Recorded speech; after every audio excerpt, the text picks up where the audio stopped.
Oui, excellent. Je suis content de voir.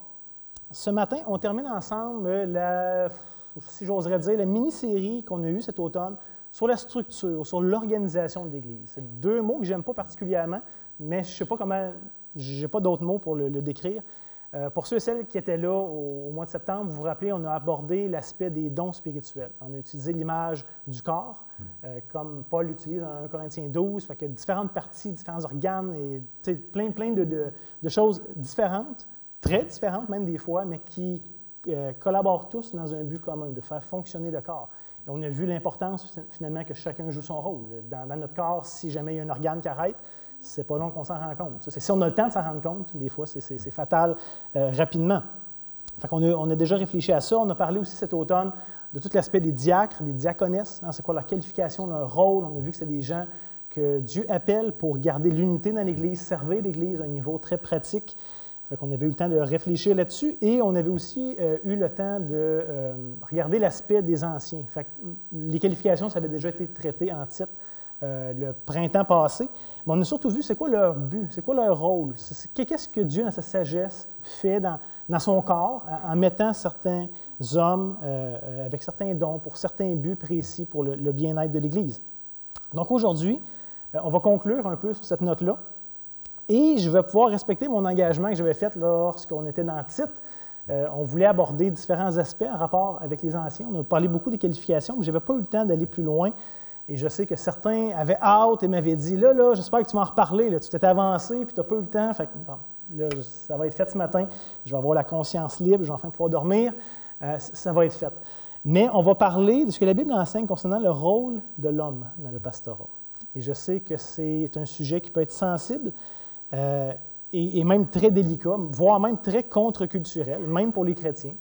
On sait que comme chrétiens, on n'est pas dans le même courant que la culture, mais il y a quand même des influences qu'on reçoit tôt ou tard, et donc on peut se sentir peut-être heurté par tout ça, ou avoir une certaine sensibilité en rapport avec ce sujet-là. Évidemment, mon but ce matin, ce n'est pas de choquer personne puis de rentrer dans personne, mais en même temps, je pense que la parole de Dieu parle de ce sujet-là de manière très claire, très explicite, qu'il n'y a pas beaucoup d'ambiguïté. La difficulté, par contre, en rapport avec ce sujet-là, n'est pas tant les passages bibliques comme tels. Je veux dire, peu importe de la position que vous avez là-dessus, c'est tous les mêmes passages bibliques qui sont considérés. Fait que l'ambiguïté n'est pas tant là-dessus que sur leur pertinence.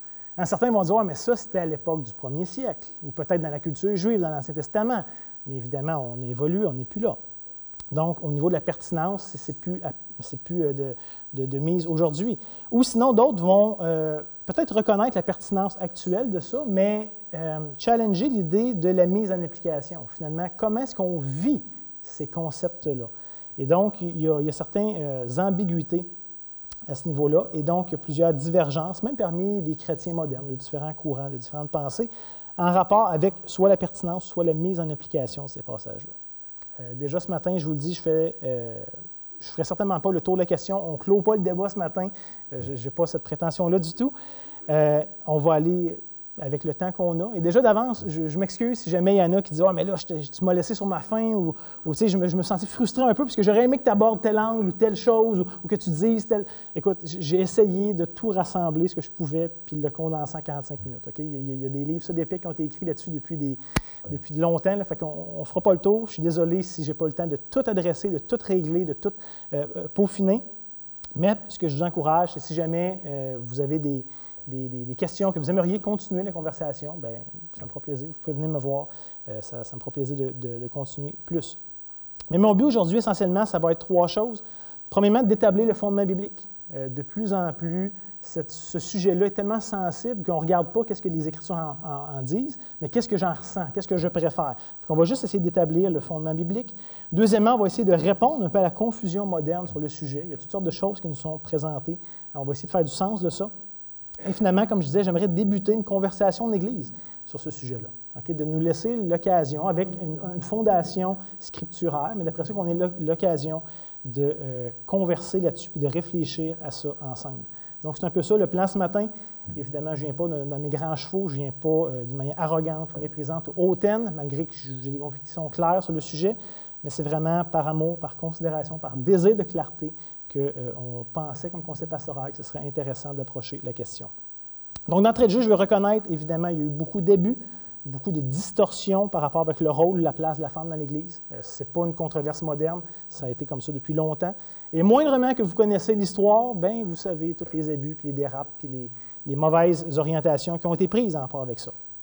Et historiquement, c'est arrivé malheureusement beaucoup trop souvent que les hommes ont utilisé la Bible à leur avantage pour promouvoir leur autorité, leur pouvoir, puis finalement écraser, diminuer, puis dominer sur les femmes. Okay? Si vous avez la moindre connaissance historique, vous savez que c'est le cas. Et pas juste dans le christianisme, dans l'humanité en général, mais ça s'est aussi vu malheureusement dans le christianisme. Et ça a bien sûr causé des abus importants, des préjudices importants, et surtout ça a dénaturé les attentes de Dieu à l'égard de l'homme et de la femme. Ça l'a terni, ça l'a sali l'Évangile en étant abusé, en étant outrepassé. Donc, soyons capables de reconnaître ces abus-là, oui, d'un côté, de les dénoncer, mais tout en faisant attention de ne pas glisser de l'autre côté. Si un extrême est mauvais, l'autre extrême est tout aussi mauvais, pour des raisons différentes. Mais rarement, quand on revient, on veut renverser le balancier, rarement est-ce qu'on est capable de revenir dans l'équilibre. Souvent, on a tendance à slider de l'autre côté, puis être aussi extrême, mais de l'autre côté. Fait que faisons attention. Aujourd'hui, on le voit, probablement en réaction à tous ces abus-là qui ont eu lieu, on voit cette tendance inverse d'une société où on veut redonner la place aux femmes, en essayant même d'annuler toutes les distinctions possibles entre les hommes et les femmes. Distinctions de rôle, mais même jusqu'à aller à des distinctions biologiques. On essaie de ramener ce balancier-là de l'autre côté, en étant même prêt à nier complètement l'idée de la masculinité ou de la féminité. Que tout ça, finalement, c'est des constructions sociales, ça n'existe pas vraiment, il n'y a rien de tangible en rapport avec ça. Et donc, ça amène une confusion totale entre les deux. Pourtant, comme j'ai dit tantôt, je suis convaincu que les Écritures nous fournissent des standards fiables, des standards objectifs pour naviguer ce sujet-là. Et ce matin, peut-être que vous avez entendu le sujet et vous êtes mal à l'aise. Moi, je le prêche sans gêne ce matin parce que je pense que Dieu est beaucoup plus sage, que notre Créateur nous connaît beaucoup mieux que nous et il sait le mode d'utilisation beaucoup mieux que nous, on peut le savoir pour nous-mêmes. J'en profite pour nous rappeler qu'ici à l'Église, on a la ferme conviction que la Bible est la sainte révélation de Dieu. Que ce livre-là n'est pas un condensé de sagesse humaine qui s'est ramassé à travers les siècles, mais que c'est la sainte révélation de Dieu. On croit que ce livre-là est autoritaire, qui fait autorité pour l'Église, que ce livre-là est clair, qui a été préservé à travers les siècles. Pas juste révélé au début puis modifié avec le temps selon nos fantaisies, qui a été préservé. Le même Dieu qui a su se révéler, l'inspirer, a su le préserver. Et on croit finalement que cette parole-là est entièrement suffisante pour notre époque aussi. Pas simplement quelque chose pour le premier siècle, pour les premiers destinataires, mais que pour tous les gens qui composent le peuple de Dieu, ce livre-là est encore suffisant. À la fin, la vérité, vous le savez, n'est pas déterminée par nos sens, par nos sentiments, par nos préférences, par notre culture, ni même par la majorité. Je veux dire, l'ensemble des êtres créés pourraient se liguer contre Dieu en disant « tu n'as pas d'affaire à régner sur nous » et Dieu ne régnera pas moins. Ce n'est même pas la majorité qui détermine ce qui est vrai. Mais au contraire, on croit que la vérité elle est objective et qu'elle transcende toutes nos préférences et toutes nos opinions. À la fin, ce n'est pas la vérité à se plier devant nous, c'est nous à se plier devant la vérité. Donc, tout ça pour dire, on a un roc fiable, on a un roc inébranlable sur lequel on peut s'appuyer pour connaître notre monde, pour se connaître nous-mêmes, pour faire du sens de tout ça. Et le sujet de ce matin ne fera pas exception à tous les autres sujets que la Bible aborde. Dieu nous révèle sa volonté et son désir pour nous. Donc, juste avant d'aller plus loin, je vous propose qu'on puisse se courber ensemble, demander justement l'aide à ce Dieu qui s'est révélé de nous guider dans l'étude de sa parole. Donc, notre Dieu ce matin, ce n'est pas nous qui s'élevons vers toi. On reconnaît que c'est toi qui es descendu vers nous, qui t'es révélé. Et Seigneur, qu'à l'exception de cette révélation que tu as voulu nous donner, on aurait pu connaître très peu de choses, d'une manière très floue, d'une manière très arbitraire. Mais Seigneur, on est reconnaissant de cette révélation, de cette vérité que tu nous dis. Toi qui es le créateur des choses, toi qui connais le fonctionnement jusqu'à le détail. Seigneur, nous, on apprend, on découvre, on fait du sens de ce monde, mais à la fin, on réalise que c'est ton opinion là-dessus, que c'est ton point de vue, que c'est ta vérité qui transcende et qui établit ce qui est vrai et ce qui est faux. Donc, Seigneur, s'il te plaît, par ton esprit, encore une fois ce matin, guide-nous, donne-nous des oreilles pour entendre, donne-nous des cœurs pour recevoir, donne-nous le vouloir et le faire, pour se plier à toi et chercher à obéir, Seigneur, à ta volonté, sachant qu'elle est bonne, qu'elle est juste, et que tu es bon, que tu es juste. Donc, notre Dieu, on demande ton aide dans le nom de Jésus. Amen. Donc ce matin, pour guider un peu notre réflexion, j'aimerais qu'on se concentre sur 3 textes en particulier qui, je pense, sont pas mal les textes classiques, les fameux « go-to », si vous me pardonnez l'expression. Et malgré que je vais les lire, je vais quand même y faire très peu référence dans le sens où chacun de ces textes-là mériterait d'être expliqué en détail et ça prendrait probablement plus qu'une prédication. Mais je vais essayer de dresser comme le portrait général, faire les points communs à travers tout ça. Comme j'ai dit tantôt, si vous avez encore des questions, des besoins d'éclaircissement, n'hésitez pas à venir me voir. On continue la discussion ensemble, ça va vraiment me faire plaisir. Mais ce premier texte, évidemment, se trouve dans 1 Corinthiens, chapitre 11. Pas plus tard que la semaine passée, j'avais un jeune homme qui m'appelle, il disait « Hey, je peux-tu aller dîner avec toi? J'aurais des questions sur la Bible. » Et, ben oui, viens. Et les questions sur la Bible étaient finalement sur 1 Corinthiens 11, ce qui est quand même un passage à première vue qui peut être un peu abstrait pour nous. Comme je disais, je n'ai pas le temps de tout aller en détail, mais on a déjà prêché 2 prédications sur ce texte-là lorsqu'on faisait une série sur 1 Corinthiens. Fait que je vous invite à vous y référer si vous voulez aller un petit peu plus loin avec ça. Donc, 1 Corinthiens 11, versets 2 et 3. Je vous rappelle ici dans le contexte, on ne lira même pas tout le texte, mais c'est dans le contexte où, à Corinthe, il y avait toutes sortes de problèmes, toutes sortes de confusions. Et Paul va adresser l'idée du voile pour la femme, en disant, si tu as les cheveux courts, tu es mieux de te voiler. Puis il y a tout un aspect culturel à ça, que je ne rentre pas dedans ce matin. Si tu as les cheveux longs, c'est comme un voile. Puis les hommes, est-ce que c'est une bonne affaire qu'avoir les cheveux longs? Puis là, on pourrait dire, attends une minute, c'est une discussion de coiffeur, cette affaire-là, ça s'en va où? Là? Mais c'est dans ce contexte-là que Paul va dire ceci. Il dit, « Je vous loue de ce que vous vous souvenez de moi à tous égards, et que vous retenez mes instructions telles que je vous les ai données. » Et j'attire votre attention sur le verset 3. « Je veux cependant que vous sachiez que Christ est le chef de tout homme, que l'homme est le chef de la femme, et que Dieu est le chef de Christ. » Donc, il y a vraiment une forme de hiérarchie à première vue, on y revient dans quelques instants. On glisse déjà au verset 8 et 9 du même chapitre, où Paul continue son idée en rapport avec tout ça en disant « En effet, l'homme n'a pas été tiré de la femme, mais la femme a été tirée de l'homme. Et l'homme n'a pas été créé à cause de la femme, mais la femme a été créée à cause de l'homme. » Donc, rappelez-vous ça, Paul fait référence à l'ordre créationnel, fait qu'il revient au tout début du livre de la Genèse, mais on y revient tantôt. Deuxième texte que j'aimerais qu'on puisse regarder ensemble ce matin, 1 Corinthiens chapitre 14, donc toujours dans cette première épître de Paul à Corinthe, où il va dire à la fin, et là, le chapitre 14, c'est toute la place des dons-signes, fait que le parlant en langue, puis les dons de prophétie, puis comment il faut encadrer ça, puis la place, puis le rôle, puis là, tu sais, il y a toute une grosse discussion là-dessus, parce qu'encore une fois, il y avait beaucoup de confusion en Corinthe en rapport avec le sujet. Et Paul clôt finalement un peu la discussion en disant ceci. « Car Dieu n'est pas un Dieu de désordre, mais de paix, comme dans toutes les églises des saints. Que les femmes se taisent dans les assemblées. » Inquiétez-vous pas, on nuance ça dans quelques instants. « Car il ne leur est pas permis d'y parler, mais qu'elles soient soumises selon ce qu'il est dit dans la loi. Ce que le dit aussi la loi. » Pourtant, petite mention, justement, dans le même chapitre, 1 Corinthiens 14, Paul nous dit que la femme peut prier et prophétiser dans l'Église. Okay? Fait on garde ça en tête.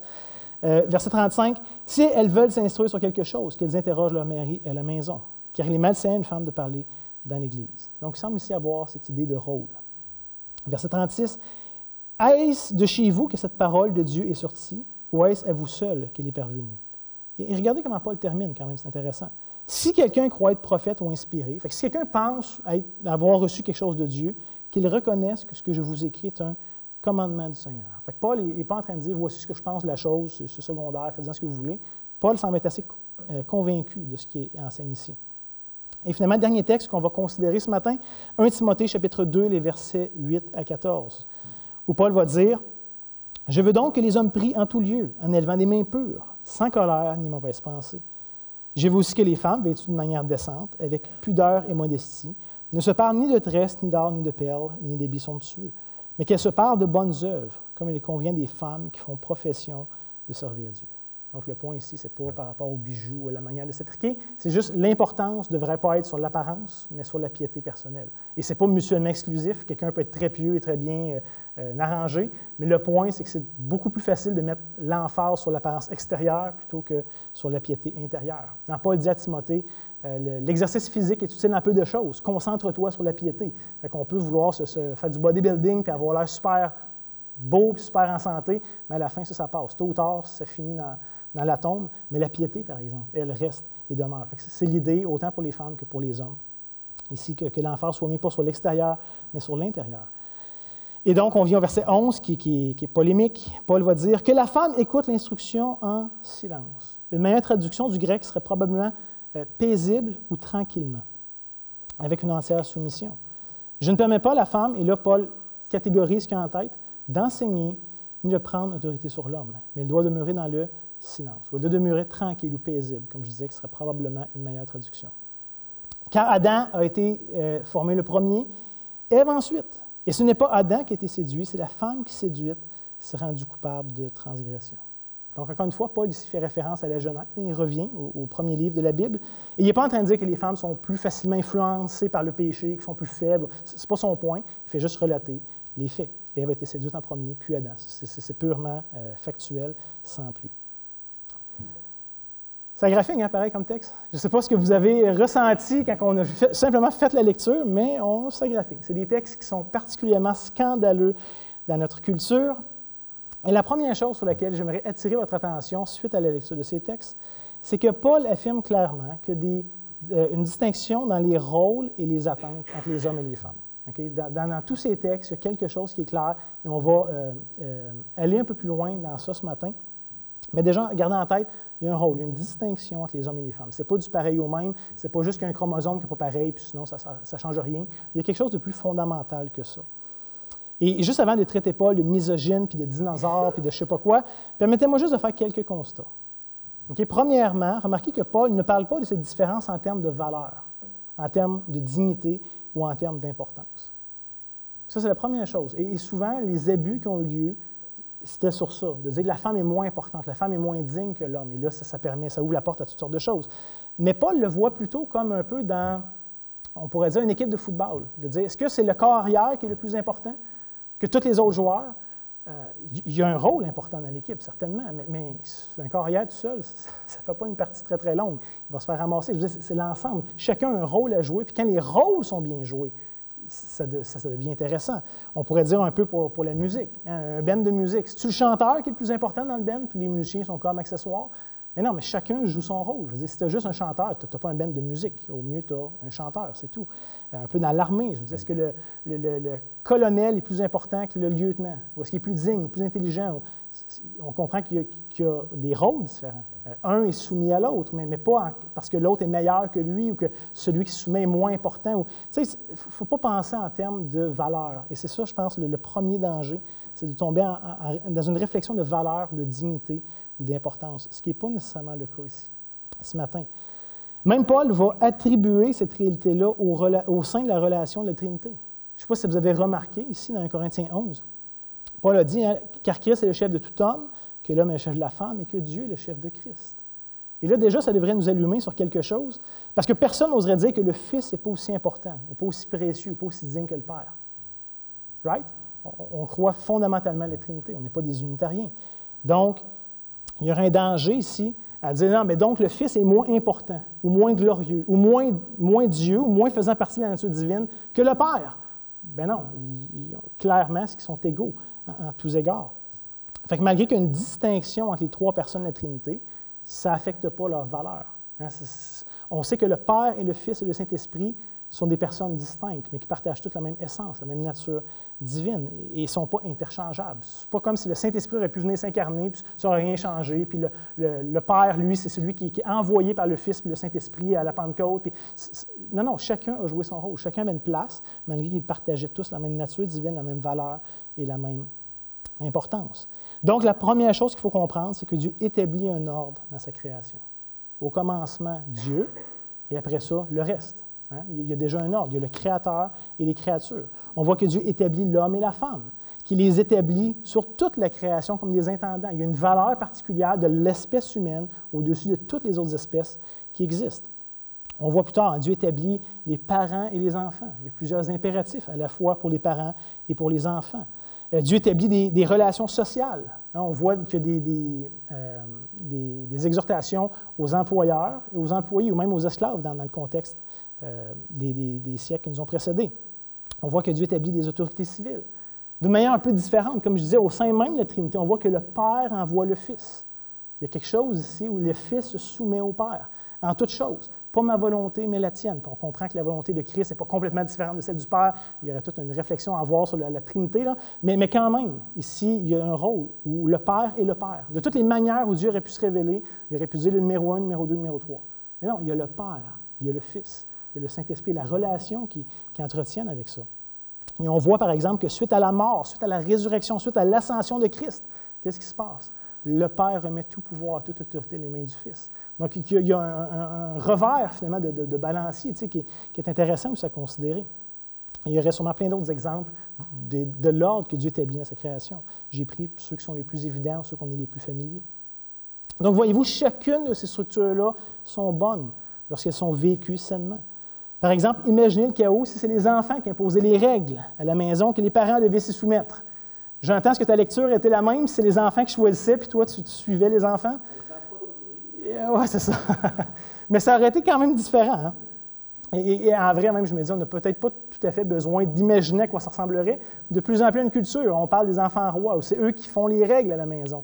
Et on voit tout le chaos, toute la confusion que ça dégage. Donc, Dieu établit un ordre. Étant le Créateur, il peut établir l'ordre qu'il veut, selon les choses. Mais cet ordre ne vient en rien diminuer la valeur ou l'importance de l'autre. Par exemple, à l'exception du rôle spécifique que Dieu donne ici à Adam, il n'y avait rien de plus que Ève. Et en vrai, Ève avait un rôle précis à jouer, que Adam n'était pas appelé à jouer non plus. Je veux dire, il y a une unicité dans ce que Dieu donne, à la fois pour l'homme et pour la femme. Et comme j'ai dit, les deux, après tout, ont la même valeur, la même dignité. Ils sont des vis-à-vis. Quand Adam voit Ève pour la première fois, « Voici celle qui est os de mes os, chair de ma chair ». On l'appellera Isha en hébreu, parce qu'elle est sortie de Ish. Il y a cette mutualité, ce vis-à-vis très fort. Et on lit en Genèse chapitre 1, les versets 26 à 27, que l'homme et la femme sont porteurs de l'image de Dieu. Et déjà, dans le tout début du livre de la Genèse, et ça s'extrapole dans le reste de la Bible, on voit que cette image de Dieu est pleinement vécue quand l'homme et la femme sont ensemble. Chacun est porteur de l'image, mais ça se manifeste particulièrement dans l'union de l'homme et la femme ensemble. On lit la Genèse 1, « Puis Dieu dit, faisons l'homme à notre image, selon notre ressemblance, qu'il domine sur les poissons de la mer, sur les oiseaux du ciel, sur le bétail, sur toute la terre, sur tous les reptiles qui rampent sur la terre. » Donc Dieu donne une prééminence à l'homme au-dessus de tout le reste qu'il crée. Et verset 27, « Dieu créa l'homme à son image. Il le créa à l'image de Dieu. Il créa l'homme et la femme. » De la même manière que ce serait une grave erreur de penser que les personnes de la Trinité n'ont pas la même valeur, ou la même nature, ou la même divinité à cause de leur rôle différent. Ce serait une erreur grave. De la même manière que ce serait faux de penser que parce que Adam et Ève c'est-à-dire qu'ils n'ont pas la même importance ou le même mérite à cause des rôles différents qu'ils ont. Et ça, je pense que c'est le piège qu'une culture tombe dedans. S'ils ne sont pas exactement pareils, il faut les distinguer en termes de valeur. Et ce n'est pas du tout l'idée biblique. Ça serait aussi impertinent de poser la question, qui est le plus important dans une famille? Papa ou maman? C'est une mère qui a répondu, hein, c'est ça. Mais ça prend les deux. Juste, littéralement, tu ne peux pas avoir de famille sans papa et maman. Ça vient ensemble. Ce serait aussi stérile que de déterminer qui est le plus important des deux. C'est complètement inutile. Les deux sont importants. Les deux sont complémentaires. Pour que ça fonctionne, ça prend les deux. Ce serait un faux dilemme d'essayer de déterminer l'importance ou la valeur au détriment des autres. Et c'est le piège qu'il faut éviter. De la même manière que ce serait insignifiant de faire un débat pour savoir c'est quoi l'organe le plus important du corps. Le cerveau ou le cœur? Puis là, imaginez qu'on s'astine, puis qu'il y a le camp cerveau, puis le camp cœur. Mais si tu n'as pas les deux, c'est pas viable, ça ne fonctionne pas. Ce n'est pas un au détriment de l'autre. Ce n'est pas en termes d'importance. Les deux sont absolument nécessaires. À ce point-ci, j'aimerais peut-être rapidement survoler les arguments principaux qu'on entend contre cette idée-là de complémentarité. En tout cas, ce n'est sûrement pas exhaustif, mais c'est sûr, je pense, qu'ils sont les plus habituels, ceux qu'on entend le plus. Il y en a qui vont affirmer que Paul exprime simplement la réalité de son époque, hein, que ce sont des éléments qui sont culturels, qui sont circonstanciels et donc plus pertinents. Un peu comme, par exemple, la manière de s'habiller. On ne s'habille pas en tunique comme au 1er siècle. On comprend que c'est quelque chose qui culturellement peut évoluer, et ça a évolué à travers les siècles, et c'est tout à fait bien. Ou ça pourrait être, par exemple, un peu comme les viandes sacrifiées aux idoles, qui était un débat majeur dans l'Église du 1er siècle. Il n'y a à peu près pas de lettre du Nouveau Testament qui n'en parle pas, implicitement ou explicitement. C'est quelque chose qui revient, qui était très polémique, et qu'aujourd'hui est complètement disparu. C'est plus de notre culture, c'est plus de nos mœurs. Fait que certains vont dire, cette question-là, c'est un peu de la même chose. Et ceux qui proposent cet argument-là vont dire que la société romaine du 1er siècle était très patriarcale, et donc que ça aurait été mal vu à l'époque qu'une femme soit dans une position d'autorité. Mais étant donné que les mœurs ont changé, on n'est plus lié à ces concepts-là, qui sont un peu archaïques, et maintenant on est libre de remettre enfin les pendules à l'heure et de renverser ce vestige ou cette injustice démodée. Hein? Et juste pendant que je pense, ici on parle dans le contexte de l'Église, okay? Je ne parle pas de la société, puis tu sais, il y a le système d'éducation, la politique, tout ça, c'est une bulle à part, une parenthèse à part. Ici on parle dans le contexte de l'Église locale. Mais certains vont dire que c'est un vestige qui a besoin d'être abattu, ça n'a plus sa place aujourd'hui. Mais d'un point de vue historique, c'est complètement faux. Dans la société romaine, selon toutes les évidences qu'on a, les femmes étaient très libres. Elles pouvaient faire du commerce, elles possédaient des esclaves, elles pouvaient se divorcer à leur gré et elles se prononcer sur les enjeux publics, selon toutes les évidences qu'on a. Fait, honnêtement, c'est un argument qui ne s'accorde pas du tout avec l'histoire telle qu'on la connaît. Et de toute façon, la Bible, et vous le savez, ne cherche pas à s'accorder avec la culture ambiante. C'est pas comme si la Bible essaie de se mouler à chaque époque selon ce qui était acceptable ou pas. Ce n'est pas le cas du tout. On pourrait avoir une liste d'exemples où la Bible contredit ouvertement les pratiques qui étaient culturellement acceptables. Ce n'est pas comme si la Bible cherchait à être approuvée ou acceptable à ce moment-là, mais au contraire, elle dit ce qu'elle a à dire, indépendamment si ça nous plaît ou si ça ne nous plaît pas. Sinon, d'autres vont dire que Paul interdit aux femmes d'enseigner dans l'Église à cause qu'elles étaient moins éduquées que les hommes. Ce qui, encore une fois, n'est pas totalement vrai d'un point de vue historique. On voit qu'il y a, même dans l'Empire romain, des femmes très influentes, très éduquées. Et il ne faut pas oublier non plus que la majorité des hommes dans l'Empire romain étaient très, très peu éduqués. Okay? Ce n'est pas comme si les hommes avaient tout un doctorat, puis que les femmes, eux autres, ils avaient toute une maternelle. Là. Ce serait vraiment caricaturer la chose. Il y avait des femmes très éduquées, puis la majorité des hommes n'étaient pas tant que ça quand même. Mais même si les hommes étaient souvent plus éduqués que la majorité des femmes, ce qui est vrai, historiquement parlant, pour toutes sortes de raisons, l'apôtre Paul aurait simplement pu dire que les femmes devraient être qualifiées ou instruites pour pouvoir enseigner dans l'Église. Un peu comme c'est les qualifications des anciens. C'est pas n'importe qui, tu peux y aspirer, mais il faut que tu te qualifies. Puis une fois que tu es qualifié, tu peux le faire.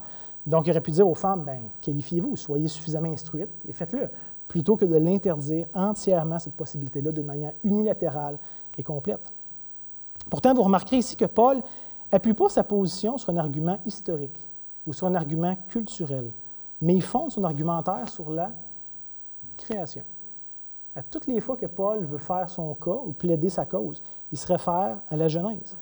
Les cultures changent, les mœurs changent, et c'est vrai, mais le récit créationnel ne change pas d'une culture à l'autre. Il y a quelque chose de permanent, il y a quelque chose d'objectif dans tout ça. Et finalement, le dernier argument populaire, c'est que d'autres personnes vont dire que depuis la résurrection de Christ, toutes les relations sociales sont maintenant changées. Jésus, par sa résurrection et sa mort, a bouleversé tout ça. Et les tenants de cette position-là vont citer des textes comme Galates, chapitre 3, le verset 28, en disant « Il n'y a plus ni juif, ni grec, ni esclave, ni libre, ni homme, ni femme, car vous êtes tous un en Christ. » Et à première vue, ça semble assez convaincant de dire « Mais c'est fini, il n'y a plus aucune de ces distinctions-là. » Évidemment, c'est une idée de plus en plus populaire dans notre société, avec tout ce qu'on entend, de détruire toutes les distinctions possibles entre un homme et une femme. C'est très à la mode. Même, on essaie de réduire la masculinité, la féminité à des costumes qui peuvent être interchangés. Si je me présente à vous habillé comme une femme, maintenant je suis une femme. Parce que être une femme, ça n'a pas de substance, ce n'est pas quelque chose de précis, c'est fluide, c'est selon ce que je veux bien que ce soit une femme. Fait que je peux me costumer un peu comme je veux et prétendre ce que je suis, sans aller plus loin, sans qu'il y ait un fondement objectif de tout ça. Donc, ceux qui proposent ce genre d'idée-là comprennent très, très mal le point que Paul veut faire ici. Et soit dit en passant, les textes qu'on a lus en Corinthiens et en Timothée ont été écrits après la résurrection de Christ. Il y en a qui disent « Ah, mais depuis la résurrection, ça a tout changé. » Oui, mais Paul écrit ça quand même plusieurs années après, des fois même des décennies après. Fait que pour lui, ça ne semble pas être conflictuel. Le point que Paul veut faire, c'est qu'en Christ, il y a une unité plus grande. Il y a une unité plus fondamentale que tous les éléments qui nous distinguent. C'est facile de trouver. Écoute, on n'aurait pas besoin de passer longtemps pour trouver tout ce qui me distingue de chacun d'entre vous. On n'a pas les mêmes opinions, on n'a pas le... Je veux dire, ce serait facile de trouver toutes les distinctions. Mais Paul est en train de dire qu'il y a quelque chose de plus fondamental en Christ qui nous unit de manière plus solide, plus ferme que tout ce qui nous distingue. Même des choses aussi fondamentales que notre sexe, que notre nationalité, que notre classe sociale. Notre société nous divise en fonction de notre sexe, puis de nos classes sociales, puis de nos nationalités. Il y a du racisme, il y a du sexisme, tout ça existe dans la société. C'est facile de se baser des distinctions là-dessus. Et Paul est en train de dire, en Christ, ce n'est pas ça qui nous distingue. On est unis de manière plus fondamentale. Bien évidemment, Paul ne croit pas qu'il y ait plus d'hommes ou plus de femmes. Dans plusieurs de ses épîtres, on peut voir qu'il adresse des directives explicites aux hommes, des directives explicites aux femmes. On a vu ça, entre autres, en Tite, le printemps passé. De la même manière, est-ce qu'on voit qu'il y a des impératifs pour les esclaves, pour les maîtres, puis pour... Je veux dire, s'il n'y a plus de ça et que ça n'existe plus, bien, on ne devrait pas voir des arguments, des exhortations faites explicitement pour eux. Dans le Nouveau Testament, on a un livre qui a été écrit spécialement pour le peuple hébreu, le livre aux Hébreux, qui leur adresse une particularité précise. Donc, les distinctions ne sont pas anéanties, mais elles devraient maintenant être vécues différemment à la lumière de l'œuvre de Christ. Il y a quelque chose de plus fondamental qui nous unit que ce qui peut nous distinguer. Mais pas comme si ces distinctions-là n'existaient plus, mais c'est plus ça qui va définir le rapport qu'on a ensemble. Maintenant, avec ça en tête, j'aimerais simplement prendre le temps de faire, et là je le dis vraiment, une mini théologie biblique, juste pour voir à quel point est-ce que Paul n'est pas en train de réinventer quelque chose de nouveau dans la Nouvelle Alliance de son époque, mais qui fait juste s'ancrer fermement sur tout ce qui avait déjà pris place avant. J'aimerais vous montrer comment est-ce que cet enseignement-là est cohérent à travers toutes les Écritures, sans exception. Premièrement, comme je disais tantôt, on peut considérer le récit créationnel, le récit de la Genèse, étant donné que c'est l'argument que Paul fait continuellement référence. On l'a vu, l'idée que les deux sont créés à l'image de Dieu. Mais on peut voir quand même après la chute, et ça a renforcé cette idée-là, à Genèse chapitre 3. Donc évidemment, là, Ève a croqué le fruit, puis Adam aussi. Et on lit, « Alors ils, Adam et Ève, entendirent la voix de l'Éternel Dieu qui parcourait le jardin vers le soir. Et l'homme et la femme se cachèrent loin de la face de l'Éternel Dieu, au milieu des arbres du jardin. Mais l'Éternel Dieu appela l'homme et lui dit, « Où es-tu? » Il répondit, « J'ai entendu ta voix dans le jardin. J'ai eu peur parce que je suis nu et je me suis caché. » On sait très bien que l'homme et la femme connaissaient le commandement de Dieu. Quand que Ève parle au serpent, et il dit, « Est-ce que Dieu a vraiment dit? » Elle dit, « Non, c'est pas ça qu'il a dit. » Puis là, il rappelle ce que Dieu a réellement dit. Ève était très au courant. Et Dieu sait très bien qu'Ève a désobéi en premier. Mais quand même, on voit que Dieu tient l'homme particulièrement responsable. C'était lui qui demande des comptes avant qui que ce soit. Et c'est l'homme qui reçoit la conséquence en premier, avant qui que ce soit, avant Ève. Donc, s'il y a quelque chose où on voit que Dieu tient l'homme particulièrement responsable. Et même dans les conséquences de la chute, on voit cette réalité-là revenir. En Genèse 3,16, on lit c'est ça. Il disait à la femme, « J'augmenterai la souffrance de tes grossesses. Tu enfanteras avec douleur et tes désirs se porteront vers ton mari, mais il dominera sur toi. » Une des conséquences, ça va être quoi? C'est le déséquilibre dans les relations entre les hommes et les femmes. Parfois, les hommes vont être abusifs et vont imposer leur rôle. Et parfois, qu'est-ce qu'on va voir aussi? Les femmes vont chercher à usurper l'autorité et le rôle de l'homme. Tes désirs se porteront vers ton mari. Tu vas vouloir prendre ce qui lui appartient. Mais lui, étant souvent plus fort, va dominer. Fait qu'il y a quelque chose de négatif dans les deux côtés. De la femme qui va revendiquer, qui va chercher à usurper, et l'homme qui va s'imposer durement. Sinon, ici, je pense que c'est important de noter qu'à travers toute la Bible, on ne voit jamais une femme dans des offices masculines. On a parlé il y a quelques semaines de l'idée des anciens qui ne datent pas du Nouveau Testament. Les Juifs avaient des anciens dans chaque ville. Dans l'Ancien Testament, c'était là depuis des millénaires. On ne voit jamais une femme avoir ce rôle dans les villes. Par contre, certaines personnes vont insister sur le fait que Déborah, par exemple, était juge en Israël, ce qui est un rôle d'autorité. Et ils vont essayer d'utiliser son cas pour présenter que finalement, c'était embryonnaire, mais c'était là, puis c'était appelé à se développer plus tard dans les Écritures. Je vous rappelle le contexte, en Juge 4, là, c'est Jabin, je ne me trompe pas, le roi de Canaan, le roi des Philistins, qui opprime durement Israël, comme c'était le cas cycliquement dans le livre des Juges, et Dieu suscite des juges pour délivrer son peuple. Et donc, il suscite ici Déborah. On lit en Juge 4 à partir du verset 6. Elle, donc Déborah, envoya appeler Barak, fils d'Abinoam, de Kedesh-Nephtali, et lui dit, « N'est-ce pas l'ordre qu'a donné l'Éternel, le Dieu d'Israël? Va, toi, Balak, va. » C'est ce que Dieu demande, c'est l'ordre qu'on a reçu de Dieu. « Va, dirige-toi sur le mont Tabor, et prends avec toi 10 000 hommes, des enfants de Nephtali et des enfants de Zabulon. J'attirerai vers toi au torrent de Kisson, Sisera, chef de l'armée de Jabin, avec ses chars, ses troupes, et je les livrerai entre tes mains. » Balak lui dit, « Si tu viens avec moi, j'irai. Mais si tu ne viens pas avec moi, je n'irai pas. » Il répondit, « J'irai bien avec toi, mais tu n'auras point de gloire sur la voie où tu marches, car l'Éternel livrera Sisera entre les mains d'une femme. » Et Déborah se leva et se rendit avec Barak à Kédesh. Donc, il y a toute cette idée ici où Déborah semble très bien comprendre qu'elle va jouer un rôle qui habituellement aurait dû revenir à Barak. Mais Barak était trop lâche pour assumer la tâche qui lui revenait. Il avait peur de faire face à ce roi. Puis dans le texte, il y avait des chars de fer, puis Israël n'avait pas. Puis, il y avait un désavantage clair. Et on voit ici Barak qui dit, non, toi Toi, fais-les. C'est clair que Dieu me demande de le faire, mais fais-les. Puis Déborah dit, OK, je reconnais que c'est un rôle qui te revient. Je vais le faire, mais tu n'auras pas de gloire dans tout ça. Donc, à la fin, Déborah va jouer un rôle clé pour délivrer Israël, mais uniquement parce que Barak ou aucun autre homme ose se lever pour faire ce que Dieu demande. Sinon, d'autres personnes vont essayer de baser un argument sur Phébé, dans le Nouveau Testament. Je pense que c'est Jacob qui prêchait sur les diacres et les diaconesses et il mentionnait Phébé. Mais comme on le voit en Romains 16, Phébé est diaconesse, elle n'est pas ancien. Et les diacres et les diaconesses, les deux, dans leur rôle, dans leur qualification, n'ont pas enseigné. Ce n'est pas l'attente de Dieu pour eux. Ils n'ont pas d'autorité, ils n'ont pas de responsabilité, ils n'ont pas de compte à rendre sur le peuple de Dieu.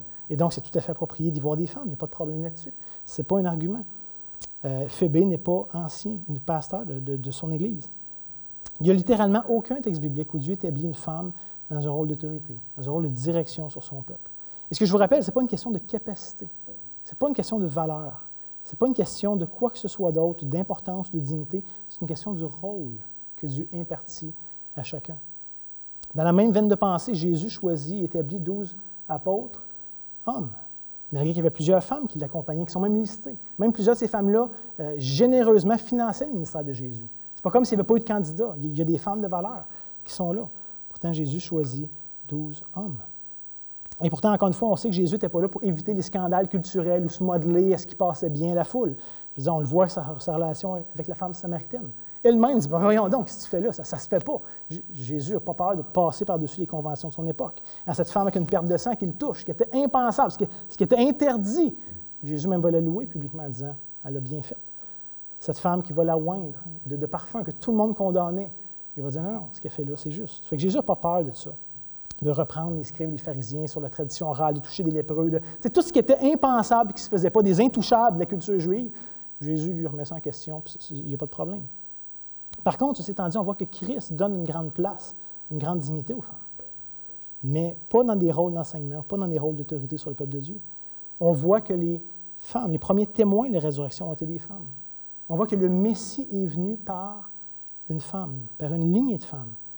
À Ève, il disait de ta descendance sortira celui qui écrasera la tête du serpent. C'est une promesse à la descendance de la femme. Il n'y a aucun homme impliqué là-dedans. Bien, vous comprendrez, jusqu'à Marie, oui, mais pour l'incarnation de Christ, il n'y a pas eu d'homme impliqué là-dedans. Ça a été Dieu avec le Saint-Esprit et Marie.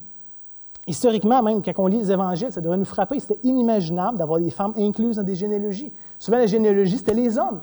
Pourtant, on lit la descendance de Christ et il y a des femmes qui sont incluses là. Dieu inclut les femmes dans la lignée messianique. Donc, mesdames, c'est important de réaliser que les femmes ont un rôle majeur à jouer, ont eu un rôle majeur à jouer, c'est-à-dire dans l'histoire de la rédemption. Ils sont là. Et j'aimerais vous dire que vous avez encore un rôle majeur à jouer dans l'affermissement de l'Église, dans l'avancement du royaume de Dieu. De grâce, ne pensez pas que vous êtes superflus, que vous êtes juste des figurants dans l'histoire, puis que ça prenait quelqu'un pour s'asseoir sur la chaise en arrière, mais il n'y a pas de rôle, il n'y a pas de réplique, il n'y a pas rien dans le film. C'est pas ça. Vous êtes loin d'avoir un rôle de figurante. Sinon, je nous rappelle toujours dans cette idée de faire un peu une théologie biblique, de voir comment ça s'articule dans l'histoire de la Bible. On voit même dans les qualifications d'un pasteur, d'un ancien. Et ça, je pense que c'est explicite. Mais Paul va dire en 1 Timothée chapitre 3, le verset 2, « Il faut donc que l'évêque soit irréprochable, mari d'une seule femme. » Pas juste conjoint fidèle à son conjoint. Mari, donc littéralement monsieur, d'une seule femme. Encore plus explicite en Tite chapitre 1, les versets 5 et 6.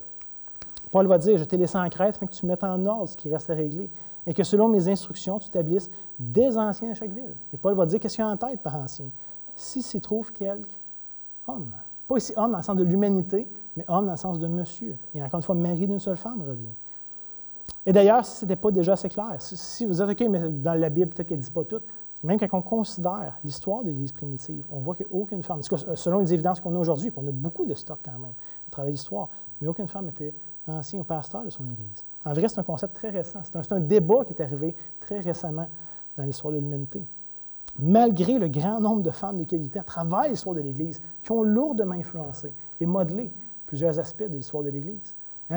Tantôt, Yvon annonçait le cours sur les femmes dans l'histoire de l'Église. Prenez-le, vous allez voir toutes ces femmes, des Amy Carmichael, des Katrina von Borat, même plus proche de nous, Henriette Feller au Québec dans les années début 1800, qui a eu un impact majeur. C'était une des premières à amener la foi protestante ici au Québec.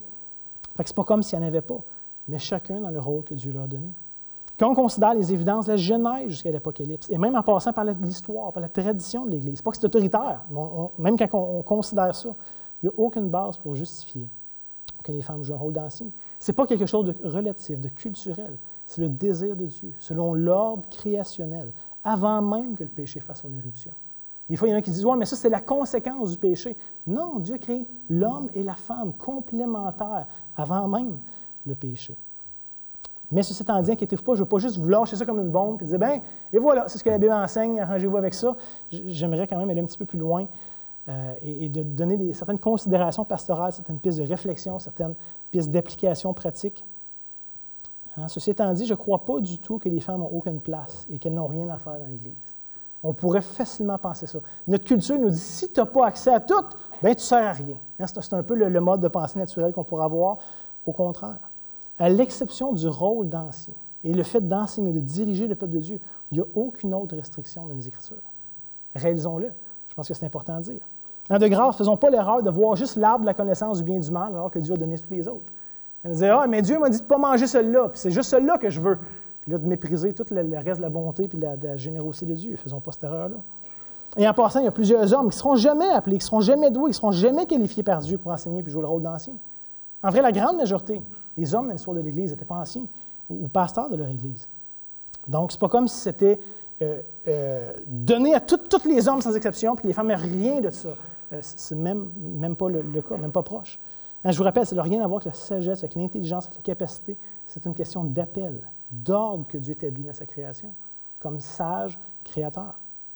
Maintenant, qu'est-ce qu'on fait avec ça? Qu'est-ce que ça implique concrètement dans l'Église? Comme j'ai dit, je crois fermement que le Saint-Esprit donne des dons d'enseignement. Et même, j'oserais dire, entre guillemets, des dons pastoraux aux femmes. Des femmes qui sont capables d'enseigner. Des femmes qui sont capables d'entreprendre des choses, de diriger. Des femmes qui vont être capables de prendre soin. On pourrait dire, mais ça, c'est des dons pastoraux. Oui. Je crois que le Saint-Esprit donne des dons à tous. Je ne vois pas dans des listes du Nouveau Testament de dons, des dons qui sont réservés aux hommes, puis des dons qui sont réservés aux femmes. C'est donné à tous comme le Saint-Esprit le veut bien. Maintenant, comment ça va être vécu? Là est la question. Tout ça est appelé à s'incarner selon la sagesse de Dieu, dans les paramètres établis. Mais par exemple, on voit que la mère, la grand-mère de Timothée l'ont enseigné et que ça a eu un grand impact dans sa vie, au point que Paul, dans les lettres qu'il écrit, que le peu de temps qu'il a, puis il prend le temps de le souligner, à quel point est-ce que c'était admirable. On peut voir que les femmes plus âgées sont appelées à transmettre aux femmes plus jeunes. C'est un impératif clair qu'on a vu déjà dans la lettre de Tite, le printemps passé. En vrai, les femmes devraient avoir beaucoup de place dans l'Église. Pourquoi? Bien, parce qu'elles composent la moitié de l'Église. Il me semble qu'il y a toute une place à avoir dans tout ça. Et j'imagine que plusieurs d'entre vous avaient déjà goûté à l'un ou l'autre des deux extrêmes que j'ai mentionnés tantôt. Soit d'être écrasé, diminué, dans un coin, ne parle pas, dit rien, ou de l'autre, de dire, bien, finalement, fais tout, puis il n'y a pas de distinction. Tout est beau, tout est ouvert. Et je vous encourage ce matin, essayez de trouver le centre et l'équilibre. Les extrêmes sont toujours à proscrire en général. L'Église n'est pas appelée à être égalitaire. Ça, je l'ai déjà dit souvent. Mais la société est égalitaire. Si tu as le droit, il faut que j'ai le droit. Sinon, c'est une injustice, c'est quelque chose d'épouvantable. L'Église n'est pas appelée à être égalitaire. Dieu donne à chacun comme il le veut. On n'est pas tous pareils, on n'est pas tous interchangeables, on fait partie du corps, tous avec un rôle à jouer, avec des dons, avec des occasions, avec un background. Dieu nous a confié quelque chose à chacun d'entre nous. On n'est pas appelé à être pareil, on est appelé à être unitaire. Pas égalitaire, mais unitaire, malgré toute la diversité que Dieu donne à son peuple. Et il le veut, et c'est une bonne chose. Dieu est un Dieu de diversité, même au sein même de la Trinité, qu'on a parlé tantôt. Mais dans cette diversité, Dieu veut qu'on apprenne à vivre l'unité. Et ça, c'est un vrai défi. C'est facile d'être uni quand on est tous pareils, tous coiffés pareil, tous habillés pareil, toutes les mêmes opinions. Ça, c'est très facile d'avoir l'égalité là-dedans. Mais l'unité dans la diversité, c'est un défi qui est donné à l'Église. Mais je sais aussi que ce n'est pas toujours aussi clair qu'on voudrait dans l'application de tout ça. Parce qu'à part, à l'exception du pastorat, il n'y a aucune ligne claire. Et je pense, encore une fois, que c'est voulu par Dieu pour qu'on puisse découvrir, réfléchir. Comment est-ce que tout ça s'incarne d'un contexte à l'autre? Comment est-ce que ça se vit, ça? Ce n'est pas aussi évident qu'on voudrait. Fait que de grâce, apprenons, découvrons ensemble. Un peu comme pour le principe des diacres. On essaie de remettre en place, de revaloriser le rôle des diacres dans l'Église. Mais on sait c'est quoi les qualifications. Mais concrètement, comment ça se fait et ça se vit, il y a très peu d'indications dans le Nouveau Testament et je pense que c'est volontaire. Sur la prédication, L'importance de prêcher est là. Dans les subtilités du comment, du pourquoi, faut-il que ce soit 45 minutes, faut-il qu'il y ait un PowerPoint ou pas, ça peut prendre mille et une formes dans les nuances. Il n'y a pas de fil directeur clair, malgré que la prédication est importante. Sur le repas du Seigneur, on est commandé de le prendre régulièrement. On sait pourquoi est-ce qu'on le fait. On a la forme. On le fait avec des petits copes ou toujours du pain, ou toujours en grand groupe, des groupes maison, ou à chaque semaine ou à chaque mois. Je veux dire, le Nouveau Testament ne donne pas ces balises-là. Pas parce que ce n'est pas important, mais parce que ça peut prendre différentes formes qui sont toutes aussi bonnes, dépendamment des différents détails. Donc, je sais très bien, par contre, qu'il y a des hommes ou des pasteurs qui ont été très insécures dans le passé, encore aujourd'hui, qui préfèrent jouer la carte de la facilité, en ne permettant pas aux femmes d'avoir aucune place significative dans l'Église. Fait que ça, c'est on joue safe, on ne bouge rien, puis tout va bien. De l'autre côté, je sais aussi qu'il y a des femmes qui n'osent pas rien faire dans l'Église, ou très peu, par crainte d'outrepasser ce que Dieu leur confie. Et donc, ils vont comme marcher sur des œufs tout le temps, ils vont toujours avoir peur de déranger ou d'être de trop. Mais comme je le disais, apprenons ensemble, réfléchissons ensemble sur la manière avec laquelle ces principes-là s'appliquent dans notre Église au Québec en 2023. Tout n'est pas aussi clair qu'on voudrait, mais Dieu nous donne une marge de manœuvre, il nous donne une flexibilité. Fait que prenons avantage de ça. Hein, on peut réfléchir, on peut éclaircir les choses ensemble. Et justement, dans cette optique-là, le conseil pastoral de l'Église désire intentionnellement investir dans la formation des femmes de l'Église. Et en passant, on n'a pas pris cette décision-là en vue de cette prédication-là. Ça fait déjà des mois qu'on réfléchit et qu'on regarde comment ça va se faire. Mais on va vous en parler un petit peu plus en détail lors de la réunion du 3 décembre prochain. Fait que si vous êtes membre, soyez là. Mais on va utiliser la majorité de l'argent qui a été ramassé dans la collecte de l'Action de grâce, où vous avez été très généreux. C'était dédié pour la formation. La grande, grande majorité de cet argent-là, on va le dédier pour être plus intentionnel pour la formation, la croissance des femmes dans l'Église. Vous savez, depuis les dernières années, on a mis beaucoup d'emphase, beaucoup de ressources, beaucoup d'intentionnalité dans les jeunes hommes et dans les hommes qui aspiraient au ministère pastoral. Et c'est tout à fait approprié, tout à fait noble et tout à fait important. Et je pense que Dieu a béni abondamment. Mais on veut aussi voir des femmes qui rayonnent à travers l'Église, des femmes fortes, des femmes qui vont pouvoir exercer pleinement les dons, les appels, les aspirations que Dieu leur donne. Mais encore une fois, je nous rappelle, soyons gracieux les uns envers les autres. Là, on est en train de développer, de défricher quelque chose d'un peu nouveau. Je veux dire, l'Église est encore jeune, il y a tellement de choses à penser, à structurer, à développer. Là, on est en train de vouloir mettre ça en place, mais ça va prendre du temps. Ça va prendre la sagesse collective. Ça va probablement être un petit peu gauche au début, dans la manière de l'instaurer. Un peu comme c'est pour les diacres. On a une ligne claire de voici ce qu'on veut prendre place, tout ça, puis là, on réfléchit ensemble, mais c'est un peu gauche. C'est pas aussi performant qu'on voudrait que ce soit, mais les choses prennent du temps. Le changement prend du temps. Il y aurait eu tellement d'autres choses à dire ce matin, tellement d'autres nuances qui auraient mérité d'être faites. Je vous garantis, cette semaine, je me suis vraiment cassé la tête. Qu'est-ce qu'on dit, qu'est-ce qu'on ne dit pas, pourquoi, comment tout ça fait du sens. J'ai essayé d'être, je pense avoir fait le mieux avec ce que j'avais là, mais je vous relance encore ça. Voyons ça comme une opportunité de démarrer, de continuer une conversation ensemble. Je termine tout simplement en disant que l'Église est appelée à modeler la sagesse de Dieu. On était un modèle pour notre monde, pour notre culture déchue. Ce n'est pas la culture qui est appelée à modeler l'Église, mais l'Église est appelée à donner un modèle au monde. Toutes les femmes devraient trouver dans l'Église un endroit sécuritaire où elles vont pouvoir se développer et s'épanouir selon ce que Dieu en réserve pour eux, sans être abusées, sans être diminuées, sans être négligées, mais sans non plus aller plus loin que l'appel que Dieu leur donne. Ce ne sera pas de rendre service à personne. Actuellement, la société dénature le rôle et la place de la femme. Et je crois sincèrement que c'est à l'Église de reclarifier, de rétablir, de repromouvoir la beauté de la féminité, selon le désir de Dieu, selon la vraie féminité. Pas les affaires cheap qui nous ont proposées par Hollywood, la vraie féminité, telle que Dieu l'a proposée, telle que Dieu l'a créée. Donc, mes chers sœurs, prenez pleinement la place que l'Éternel vous donne. Ne négligez pas le rôle que vous avez à jouer. À la fin, nous ne voulons pas, nous ne pouvons pas vous remplacer. Dieu vous a donné quelque chose qui vous appartient. Mais au contraire, on désire particulièrement profiter pleinement de toute la sagesse, de toute la bénédiction de Dieu. Vous êtes des bénédictions de Dieu. Ce n'est pas un hasard que vous soyez là. Ce n'est pas un hasard que Dieu dit que dans un monde parfaitement bon, où tout est très bon, il y a une chose qui est mauvaise, c'est que l'homme soit seul. Il y a quelque chose où Dieu vous a donné pour rétablir pleinement ce qu'il a voulu. De sa vision grandiose de l'univers, tel qu'il désirait que ce soit, mesdames, vous jouez un rôle crucial là-dedans. Et donc, vous êtes une bénédiction du Seigneur. Et c'est vraiment ça qu'on veut promouvoir, vraiment ça qu'on veut chérir, vraiment ça qu'on veut apprendre à vivre ensemble, plus intentionnellement. Amen. Mesdames, est-ce qu'on peut compter sur vous pour votre patience, pour votre grâce, mais aussi pour votre implication, pour votre développement, pour répondre à cet appel que Dieu met sur vos cœurs. On a vraiment, vraiment besoin de vous. Prions ensemble. Notre Dieu, on te rend grâce pour la diversité dans ta propre Trinité, diversité dans ce monde créé, Seigneur. C'est impressionnant à quel point il y a tellement de choses diverses, même pas juste une espèce d'animal, mais une grande, grande diversité, puis des couleurs, puis des grandeurs, puis des sons, puis là, on regarde aux arbres, à la création, puis aux planètes, puis aux lois de la physique. Puis, Seigneur, c'est tellement divers. Puis on est capable d'apprécier ça, on trouve ça beau, on trouve ça bon. Maintenant, notre Dieu, aide-nous à apprécier pleinement la diversité telle que tu l'as voulu pour l'homme et la femme, pour ton peuple, pour ce monde, Seigneur. Aide-nous à trouver ta sagesse dans ça, la beauté dans ça, plutôt que de juste essayer de voir les défauts, les manques, ou d'essayer de revendiquer des choses qui, à la fin, Seigneur, ne nous appartiennent pas. On se soumet devant toi, on accepte ta seigneurie, ta souveraineté dans nos vies. Seigneur, tu as le droit dans ton monde de faire comme il te plaît.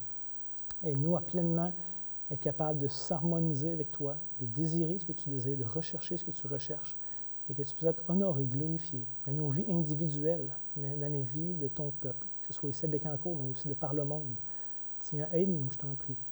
Pardonne-nous tous les abus qu'il y a pu avoir de toutes sortes de manières, des fois même bien intentionnés, mais vraiment, on a outrepassé ta parole, ta sagesse, tes guides. Pardonne-nous. Et Seigneur, relève-nous de par ton esprit, dirige-nous, montre-nous ce que tu as en réserve pour cette Église, pour chacune des personnes, chacun des membres que tu as mis à cette Église, soit homme, soit femme, soit vieux, soit jeune, avec toute la diversité de dons que tu donnes, puis d'opportunités, puis d'expériences. Seigneur, s'il te plaît, aide-nous à tirer profit de tout ça, que ton corps soit affermi, que les nations aient un modèle clair et que ça puisse être attirant pour eux de connaître Christ qui règne dans ton peuple et qui rétablit ce qu'on aurait dû être. Donc, Seigneur, à toi la gloire, maintenant, mais aussi pour toujours. Amen. Et je termine avec cette commission, cette bénédiction. La commission va être tirée de Marc, chapitre 14, les versets 8 à 9, où ici, c'est Jésus qui parle concernant cette femme qui l'avait couvert de parfum. Et regardez ce que Jésus va dire. Elle a fait ce qu'elle a pu. Elle a d'avance embaumé mon corps pour la sépulture. Je vous le dis en vérité, partout la bonne nouvelle sera prêchée, dans le monde entier. On racontera aussi en mémoire de cette femme ce qu'elle a fait. Donc, mes sœurs, et bien sûr, les gars, vous êtes inclus là-dedans aussi, mais spécialement mes sœurs, que votre amour, que votre zèle, que votre attachement à Christ, que votre service pour lui soit digne de mention, que votre foi soit aussi connue de par le monde. Et je termine cette bénédiction tirée de Hébreux, chapitre 6, le verset 10. « Car Dieu n'est pas injuste pour oublier votre travail et l'amour dont vous avez montré pour son nom, ayant rendu et rendant encore des services aux saints. » Que ce soit quelque chose qui nous caractérise chacun d'entre nous. Que le Seigneur vous bénisse, que le Seigneur bénisse sa parole. Passez une bonne semaine.